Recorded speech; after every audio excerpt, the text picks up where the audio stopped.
Ju përshëndes të gjithëve, mirë se vini në Newsline, do të jemi së bashku për të parë zhvillimet kryesore të ditës së sotme, do të ndalemi me njëherë me një lajm të minutave të fundit.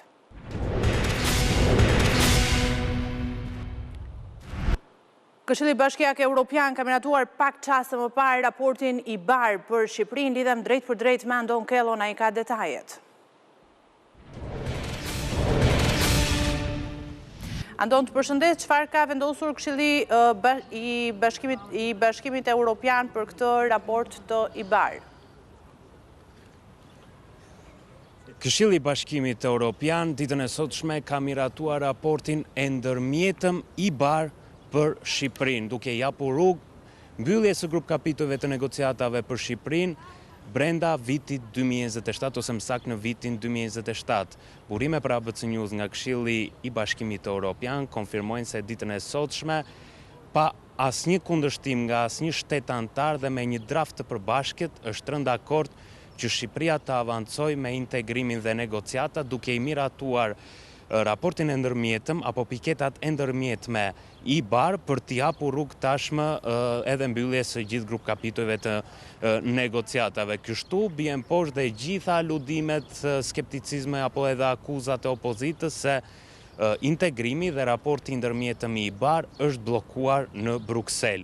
Jo, ditën e sotshme grupi punës, i cili ka filluar punën prej muajit mars, pas 3 muajsh është arritur dakordësia dhe tashmë drafti, raporti i ndërmjetëm, do i dërgohet ditën e nesërme në një tjetër mbledhje nga Koela në Coreper për miratim përfundimtar 27 ambasadorëve të vendeve anëtare të Bashkimit Evropian. Por duhet thënë se grupi punës tashmë është dakordsuar totalisht për raportin e ndërmjetëm dhe thjesht në 27 ambasadorët e vendeve anëtare të Bashkimit Evropian thjesht votojnë për ta miratuar. Po ashtu është përcaktuar edhe data e konferencës ardhshme ndërqeveritare mes Bashkimit Evropian dhe Shqipërisë që vjen pas miratimit të raportit të ndërmjetëm IBAR. Do të mbahet të martën e 26 majit në Bruksel, aty ku një delegacion, një përfaqësi nga Shqipëria do të shkojë në Bruksel për të ulur sërish me Bashkimin Evropian për të folur për mbylljen e grup kapitujve të negociatave. Objektivi është 2027, ndërsa 2030 antarësimi i Shqipërisë me të drejtat të plota në Bashkimin Evropian. Raporti i IBAR-it, Anton, ka qenë një çështje shumë e diskutuar edhe tjethe qoftë nga opozita, posa kaq edhe nga mazhoranca. Me këtë zhvillim të ditës së sotme mund të themi se gjithçka ecën në rrugën e duhur drejt objektivave që ka patur qeveria për integrimin e Shqipërisë në Bashkimin Evropian? Po, është e vërtet ka pasur shumë debate prej muajit shkurt për këtë raport, i cili është konfidencial, duhet thënë. Negociatat, diskutimet në Këshillin e Bashkimit Evropian në grupin e punës kanë qenë tepër konfidenciale për shkak se aty ulet grupi i punës me Komisionin Evropian. Shqipëria nuk ka përfaqësues aty. Dhe sot është arritur me një qëndrim përfundimtar, ndërkohë që opozita nga ana tjetër gjithë këto muaj i ka trumbetuar aludimeve, skepticizmit, akuzave se raporti i IBAR ishte bllokuar nga të paktën 9 vende anëtare të Bashkimit Evropian, por sot vjen përgjigja zyrtare që asnjë shtet anëtar i Bashkimit Evropian nuk ka kundërshtuar raportin e ndërmjetëm të IBAR-it, ai është miratuar dhe tashmë ka kaluar ditën e nesërme në një mbledhje pasdite po në Bruksel nga 27 ambasadorët e vendeve anëtare të Bashkimit Evropian, të cilët thjesht do të shohin draftin e dakordsuar nga grupi punës Koela dhe do të votojnë. Por përgjigja është se asnjë vend anëtar i Bashkimit Evropian nuk është kundër raportit ndërmjetëm IBAR për Shqipërinë. Prirur kjo, duhet thënë se po përgatitet konferenca ndërqeveritare Bashkimit Evropian me Shqipërinë, por ky është një sinjal mjaft pozitiv sepse në grupin e punës në Koela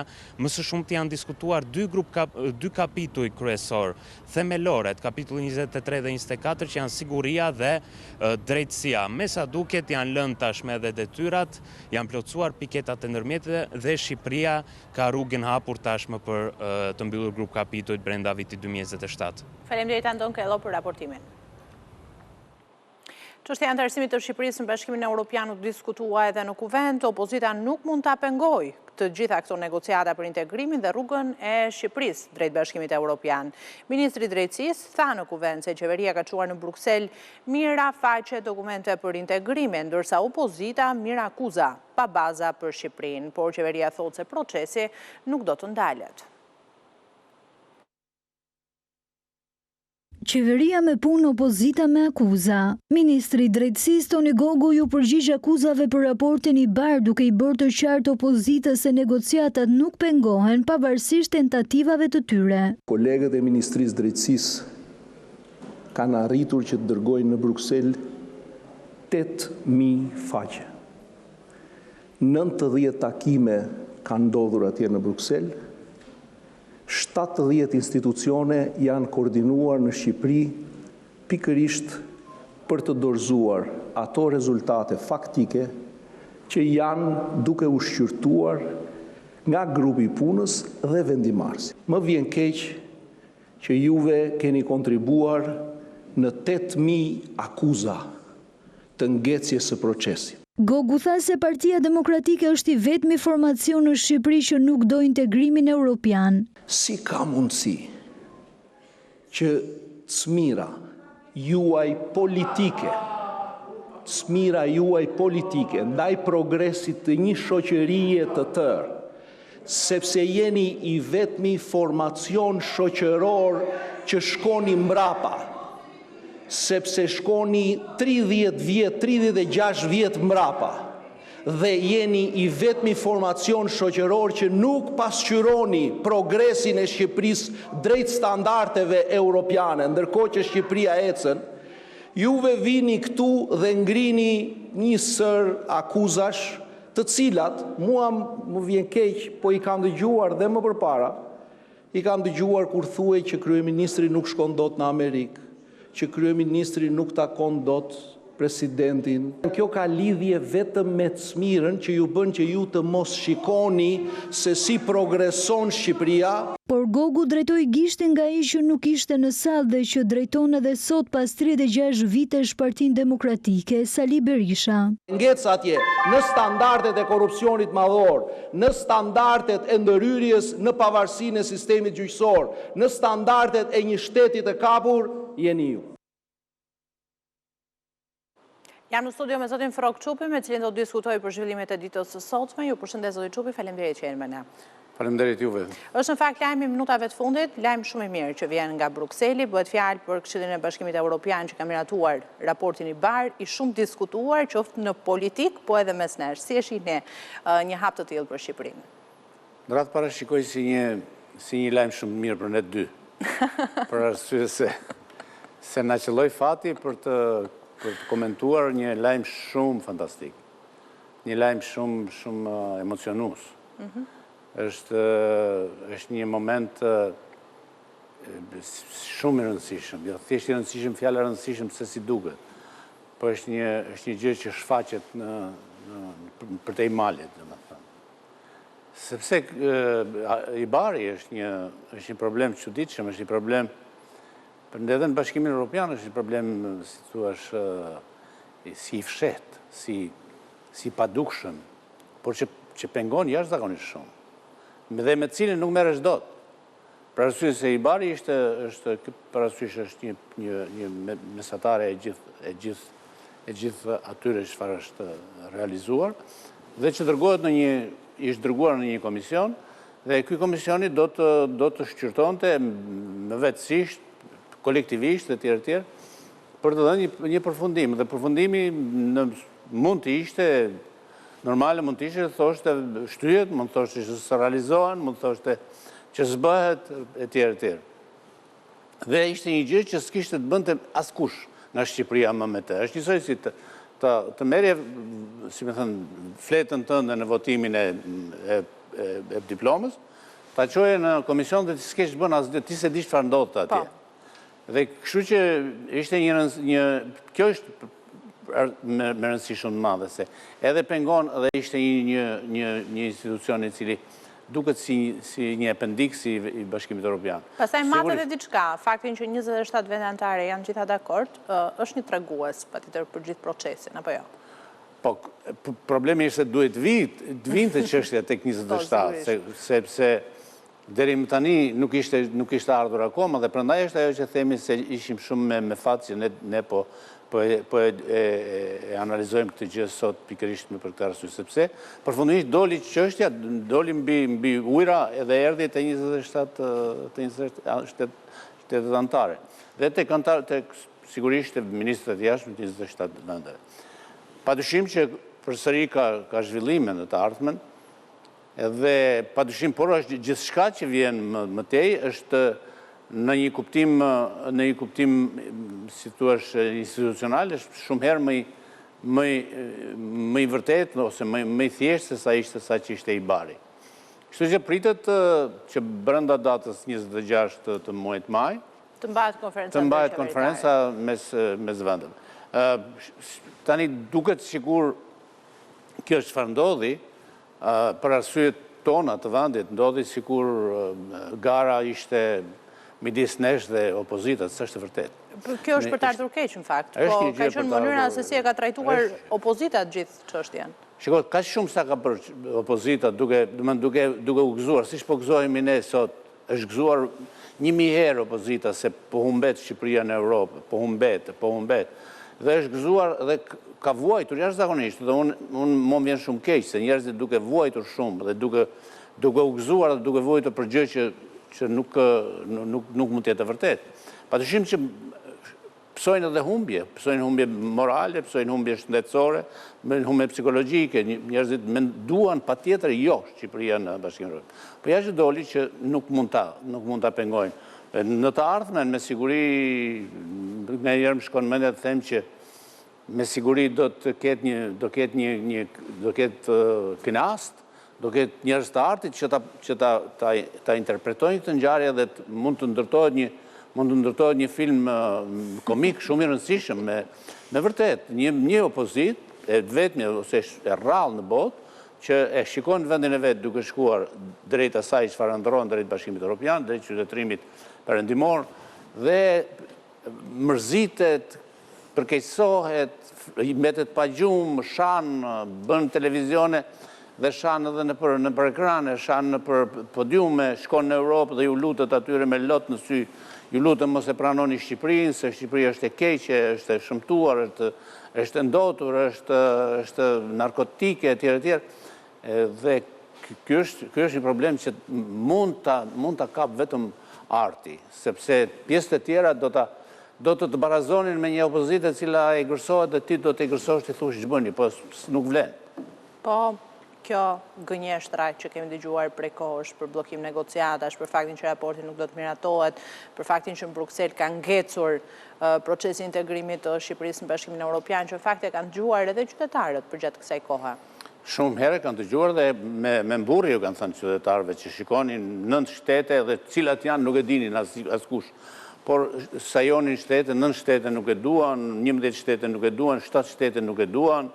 Dhe është njësoj, opozita realisht për të ardhur keq është akoma në luftën e ftohtë. Është mbyllur, nuk është me mendje të shumë të mbyllur dhe atë transmeton tek njerëzit. Do është një gjë atje në Europë, se bëhet një gjë e tmerrshme ku janë 9 shtete, 9 balozë të cilët do të sulmojnë Shqipërinë dhe balozët e Europës do jenë.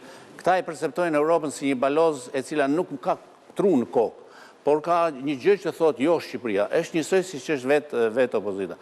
Është një sajes, opozita ka dy probleme shumë të mëdha, që mund të zënë shkas që nga këto që po themi. Opozita në radhë të parë ka dëshirën e madhe për të thënë të pavërteta, dhe për të thënë gjëra që desinformojnë, që mashtrojnë, që thonë gjërat pa qenë, e para. Dyta është një problemi më i madh i opozitës, dhe jo vetëm i opozitës, po edhe i elementeve që nuk e duan vendin tonë, domethënë janë shqiptar dhe jo shqiptar, të cilët humbin kauzat e mëdha. Opozita ka humbur gjithkohës kauzat e mëdha, dhe prandaj ata grindën me njëri tjetrin, po sa kohë kanë humbur kauzat që i shërbejnë vendit, nuk mund të zhvillojnë. Për shembull, kjo është një kauzë e madhe shumë, dhe humbën. Domethënë, kauza ishte jo në Bashkimin Evropian. Para dje ka ndodhur që humbën kauzën e portit të Porto Romanës.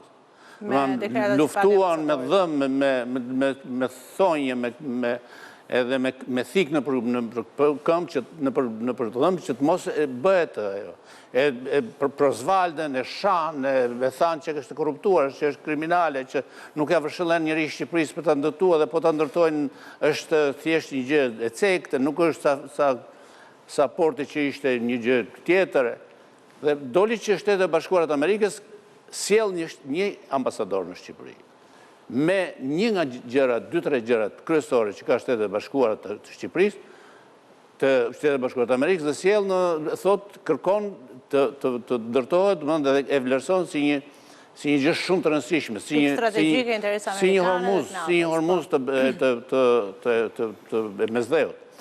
Çfarë do të thotë humbja e kauzave të tjera të mëdha të kryera nga opozita, thënjet dhe sharjet se Shqipëria nuk do t'jetë pjesë e koalicionit të madh të... T'ju pyes pak konkretisht për këtë, a mendoni ju se opozita e dinte që nga Brukseli do të vinte ky sinjal pozitiv për raportin e IBAR, duke patur parasysh se në kuvend në seancën e shkuar bashkoi votat me Partinë Socialiste për të miratuar edhe një rezolut për çështjen e Bashkimit Evropian, të aderimit të Shqipërisë në këtë organizëm, posa kaq të gjitha deklaratat publike dhe politike ishin nuk e di se për çfarë. Shiko, është pa hyrë në psikologji, po është një problem i madh se opozita kur është e sigurt se do t'i godas kauzat e mëdha të vendit, mendon se mund të lëshojë në një gjë të vogël, siç ishte praktikisht bashkimi për votave për rezolutën. Por në mendjen e tyre kam përshtypjen se një pjesë e opozitës është aq e ndershme sa që shpreson me gjithë shpirt që të mos pranohet në Bashkimin Evropian Shqipëria. Pjesa tjetër, si për shembull Lloji Saliu. Lloji Saliu e di shumë mirë, por imponon tërqëndrimin e tij që me shpresë nuk do të bëhet gjë. Dhe opozita ose kryesimi i opozitës, i Partisë Demokratike, shkon gjithkohës me vendimin që në fundit ta hedh gurin tim. Në fundit ta bëj të keqen, një gjë do mdal. Domethënë do vi një moment që Shqipëria do bjerë në grop. Dhe sapo të bjerë në grop, unë do të marr çekanet, do marr qyshqit dhe do bëj një gjë të tmerrshme me Shqipërinë. Domethënë realisht një pjesë e opozitës e mendon se është vërtet duke u penguar Shqipëria, sepse e beson atë desinformimin që i bën vetë opozita, dhe pjesa tjetër, pastaj që është kryesimi i opozitës, është me qëllim shumë të keq, por që nuk ka asnjë shpresë. A mendoni se do të ketë kosto opozita nga e gjithë mënyra si e ka trajtuar çështjen e integrimit të Shqipërisë në Bashkimin Evropian, që prek patjetër drejt për drejt qytetarët? Është interesante pas lajmit sotëm, sigurisht. Është interesante, ka dy mundësira që të ketë pasoja, që të ketë efekte.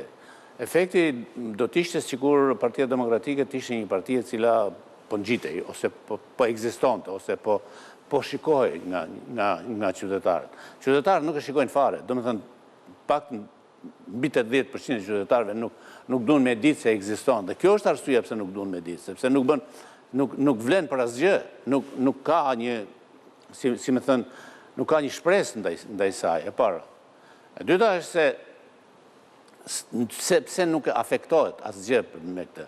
Nuk afektohet për arsye se nuk dëgjohet, nuk dihet. Dhe si mund të afektohet? Përderisa nuk ka shpresë për Partinë Demokratike, nuk mund ta vërre njëri. Do të ishte një moment shumë i rëndësishëm që opozita, për shembull, po të kishte një ndryshim tjetër, opozita mund të shfaqej para qytetarëve të vetë dhe thoshte, shiko, deri më sot kemi kryer akte të tmerrshme. E mbyllim këtë histori sepse Shqipëria nuk është kjo që kemi thënë ne. Shqipëria është një tjetër gjë dhe ne do shërbejmë një Shqipëri tjetër. Po kjo është e pamundur. Vetëm kështu mund të kishte efekt opozita e Shqipërisë. Në këtë rast, kjo që thoni ju nuk pritet në asnjë pikë të saj. Nuk e besoj, është jashtë një profili, është jashtë një ide, është jashtë një qëndrimi, është jashtë një lloj. Pastaj jashtë një historie të tërë që ka Partia Demokratike ndaj Shqipërisë. Unë ju falenderoj shumë zoti Çupi që ishit me ne ditën e sotme. Faleminderit për analizën që ndat drejt për drejt. Faleminderit dhe juve.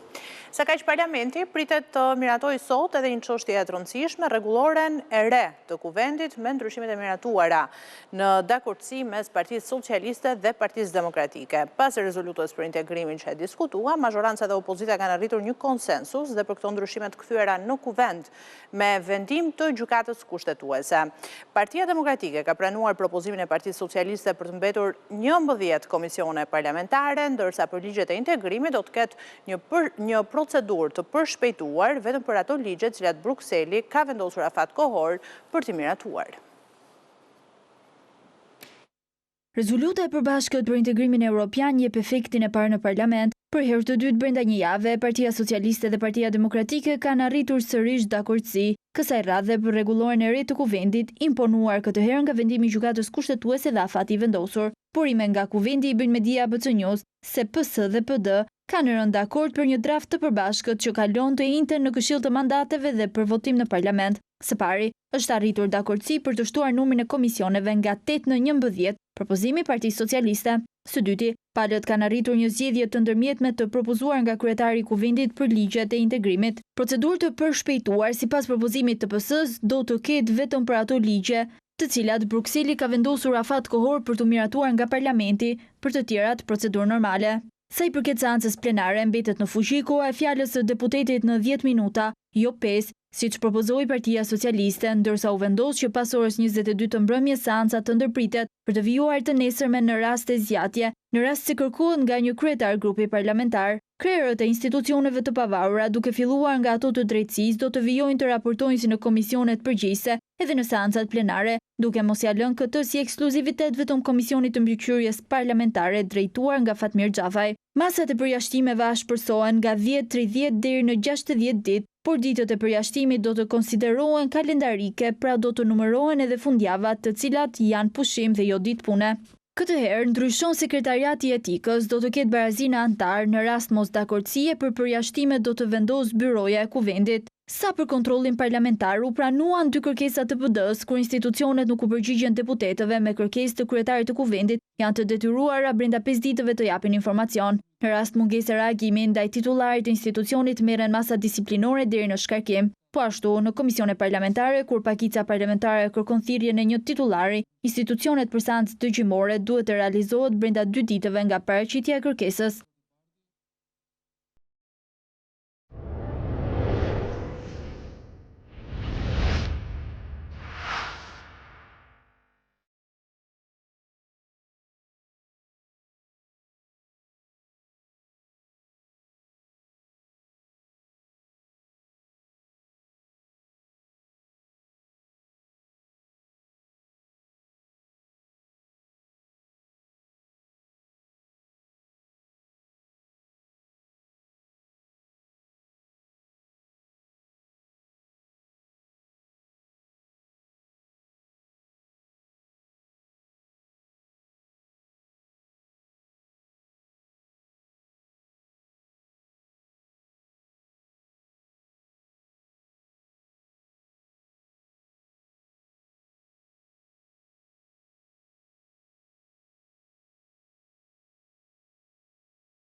Puna nuk pret. E asti s'ke pse ndalon.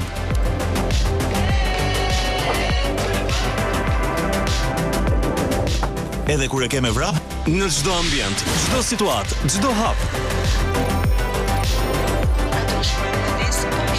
Lidhja mbetet me ty. Kudo që shkon në shtëpi, Wi-Fi është aty.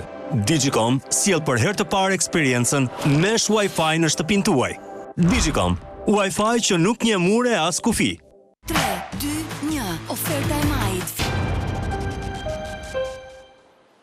Jemi sërish së bashku, ndalemi tani me të tjera zhvillime. Një person që po lëvizte me biçiklet në unazën e Shkodrës gjeti vdekjen pasi u godit nga përplasja e 2 makinave. Aksidenti trafisht ndodhi kur një makinë që doli nga kthesa goditi fort një mjet tjetër duke shtypur dhe drejtuesin e biçikletës që ecte në anë të rrugës. Viktima është një 62 vjeçar nga Shkodra, ndërsa 2 drejtuesit e mjeteve që u përplasën janë plagosur. Ky është momenti i aksidentit tragjik që i mori jetën drejtuesit të një biçiklete mëngjesin e sejntes në Shkodër. Pamjet e kamerave të sigurisë fiksuan momentin kur një automjet tip Benz që dyshohet se ka dalë me shpejtësi nga një rrugë dytësore përplaset fillimisht me një makinë tjetër e më pas godet biçiklistin. Nga forca e goditjes, qytetari që po lëvizte me biçikletë është hedhur disa metra larg në asfalt, duke humbur jetën në vend ngjarje. Grupi të hetimit ju deshën disa orë për të identifikuar viktimën, 62 vjeçarin Shkëlqim Krasniqi. Nga ky aksident edhe drejtuesit e 2 makinave u dëmtuan, të cilët ndodhen në spital për ndihmë mjekësore. Zyrtarisht policia thotë se në unazën perëndimore të Shkodrës, automjeti që drejtohej nga Adnand Galica ka përplasur makinën tjetër që drejtohej nga Fatbard Lishi. Përplasja e 2 mjeteve ishte tejet e fortë sa i mori jetën 2 vjeçarit i cili lëvizte me biçikletë në anë të rrugës. Për disa minuta qarkullimi në unazën perëndimore të qytetit verior u bllokuar për shkak të përplasjes, ndërsa në vendngjarje mbërritën shërbimet e policisë dhe grupi i hetimit, të cilët po punojnë për zbardhjen e rrethanave të aksidentit dhe për të përcaktuar përgjegjësitë ligjore të drejtuesve të përfshirë. Një 55 vjeçar në Tiranë u plagos me thikë mëngjesin e sotëm gjatë një konflikti që dyshohet të ketë nisur për një vend parkimi. Autori i plagosjes është shpallur në kërkim nga policia, ndërsa i plagosuri po merr ndihmë mjekësore tek trauma. Një sherr për një vend parkimi përfundoi me plagosjen e një 55 vjeçari në Tiranë. Ngjarja ndodhi në mëngjes në zonën e njohur si Ish Nishëraku në kryeqytet. Sipas informacioneve paraprake, sherri ka ndodhur për një vend parkimi, të cilin autori Anton Nushaj pretendonte se prej kohësh e përdorte vetëm ai, ndërsa 55 vjeçari Armando Milonaj është shprehur se e ka gjetur vendin bosh dhe ka lënë mjetin e tij. Konflikti ka degraduar derisa 48 vjeçari qelloi me thikë në bark Milonajn, duke lënë të plagosur. 55 vjeçari u dërgua në spitalin e traumës ku ndodhet nën kujdesin e mjekëve dhe është në gjendje të stabilizuar. Policia ka shpallur në kërkim autorin e dyshuar të plagosjes Anton Nusha, i cili është larguar nga vendngjarja bashkë me thikën e krimit. Autori dhe i plagosuri ishin konfliktuar dhe disa ditë më parë po për të njëjtën çështje. Sipas burimeve, asnjëri prej tyre nuk ka precedent penal. Disa ditë pas grabitjes së një argjentarie në Kamës, policia ka vënë pranë nga njërin nga autorët. 22 vjeçari Eles Hysa nga Kruja u arrestua për këtë ngjarje, ndërsa disa sende të sekuestruara gjatë kontrollit në banesën e tij, sipas policisë do të ndihmojnë hetimin. 2 grabitësit armatosur dhe të maskuar arritën të marrin nga argjentaria bijuteri në vlerë rreth 7.000 euro. Pak ditë pas grabitjes së një agjendarie në Kamës, policia i ka dhënë fund aratisë së njërit prej autorëve të dyshuar. Në pranga ka rënë 22 vjeçari Eles Hysa, banues në Krujë, i cili sipas hetimeve paraprake dyshohet se ka marrë pjesë në grabitjen e ndodhur më 16 maj. Sipas policisë së Tiranës, njeriu është arrestuar gjatë një operacioni në zonën e Malësisë së Madhe. Burime pranë grupit hetimor sqaruan për ABC News se gjatë kontrollit në banesën e tij janë gjetur disa rroba të padjegura plotësisht, të cilat dyshohet se janë përdorur gjatë grabitjes. Një tjetër provë që ka ndihmuar hetuesit janë edhe disa kuti boje, të cilat dyshohet se janë përdorur për të lyer motorin me të cilët autorët lëvizën ditën e ngjarjes. Motori dyshohet të jetë i vjedhur. 22 vjeçari rezulton gjithashtu person me precedent të mëparshëm penal në fushën e narkotikëve. Fillimisht ai ka refuzuar të jap dëshmi para oficerëve të policisë gjyqësore, ndërsa më pas ka mohuar përfshirjen në ngjarje duke deklaruar se nuk ka lidhje me grabitjen. Ndërkohë, policia vijon hetimet për identifikimin dhe kapjen e autorit tjetër të dyshuar. Hetuesit dyshojnë se në këtë ngjarje janë përfshirë edhe persona të tjerë.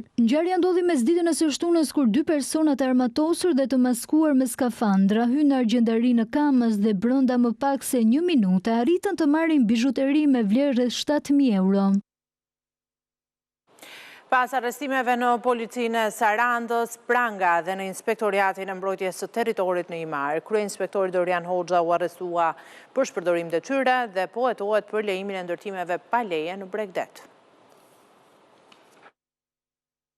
Aksioni i strukturave ligjzbatuese ndaj ndërtimeve pa leje në zonat bregdetare po shtrihet motej duke goditur tashmë dhe nivele drejtuese të institucioneve vendore të inspektimit të territorit. Pas rasteve në Sarandë, një tjetër zyrtar i lartë i Himarës është vënë pranga në ndyshimet për shpërdorim detyre. Në orët e para të mëngjesit në zonën e Palasës, forcat e policisë arrestuan kryeinspektorin e IMT-së së Himarës, Dorian Hoxha. Sipas burimeve hetimore, zyrtari dyshohet se ka lejuar ose nuk ka ndërhyrë për të parandaluar ndërtime në kundërshtim me ligjin në territorin e Bashkisë së Himarës, veçanërisht në zonën bregdetare. Fillimisht ai është shoqëruar në komisariatin e Himarës e më pas u transferua në drejtorinë vendore të Vlorës, ndërsa grupi hetimor po vjon verifikimet për të përcaktuar nëse bëhet fjalë për rastet përsëritura të shkeljeve apo mosveprimeve në detyrë. Arrestimi i Hoxhës vjen vetëm pak ditë pas masave të marra ndaj drejtuesve dhe efektivëve të policisë në Sarandë, të dyshuar për mosveprim ndaj ndërtimeve pa leje në territor. Në këtë kontekst, kryepolici Skënderhita zhvilloi takime në jug të vendit ku u kërkua rritja e kontrolleve dhe forcimi i masave ndaj çdo forme paligjshmërie, me fokus të veçantë të mbrojtjen e territorit dhe garantimin e rendit publik në prag të sezonit të verës.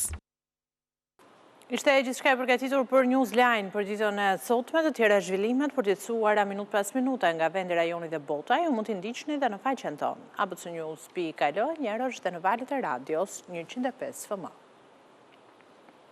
Faleminderit për vëmendjen, mirupafshim.